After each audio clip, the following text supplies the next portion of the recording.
நீங்கள் பலனடைய வேண்டும். அப்போஸ்தலர் புஸ்தகத்தை நீங்க பார்த்தீங்கன்னு சொன்ன 1:8 பரிசுத்தாய் வரும்போது நீங்கள் பலனடைந்து. ஏன் நீங்கள் பலனடைய வேண்டும் சொன்னா, நம்மிடத்தில் இருக்கின்ற ஆவி ஆதாமிலிருந்து உருவாகப்பட்ட ஆவி, அது தோல்வி உள்ளது, அது மரணத்துக்குரியது. அந்த சுபாவம் எல்லாமே, அந்த ஆவியின் சுபாவம் எல்லாமே உலகத்தை இச்சிக்காதாகவும் உலகத்திலே நம்முடைய வாழ்க்கையை அழிக்காதுமா இருக்கிறது. அவனுடைய ஆண்டவராய் இயேசு கிறிஸ்து உயிர்த்தெழுந்த பின்பு சீஷரிடத்தில் சொன்னார், நீங்கள் எருசலேமிலே காத்திருந்து பலனடைந்து.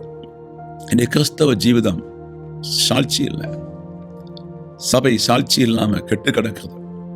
கிறிஸ்துவன் குணங்கள் இல்லாம சபைகள் கெட்டு கிடக்குது. என்ன செய்யணும் தெரியல.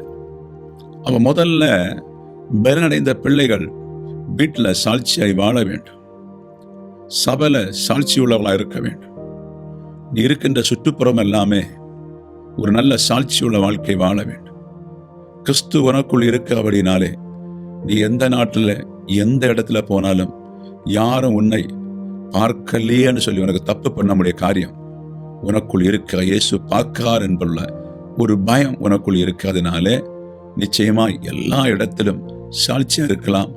அந்த சாட்சி கர்த்தருக்கு பிரியமா இருக்கிறது என்பதை அறிந்து கொள்ளணும். இல்லாவிட்டால் சாட்சி இல்லாத ஜீவிதம் நாம் இந்த பூமியிலே ஜீவிக்கும் போது நிச்சயமாகவே இயேசு கிறிஸ்துவை நம்பி இருக்கின்ற பிள்ளைகளுக்கு நான் சொல்லுறேன், அந்த சாட்சி இல்லாத ஜீவிதம் உங்களை பிசாசு பிடித்து விடுவான். அதுக்கு ஜாக்கிரதையாக இருக்க வேண்டும் என்று தாழ்மையோடு வேண்டிக் கொள்கிறோம்.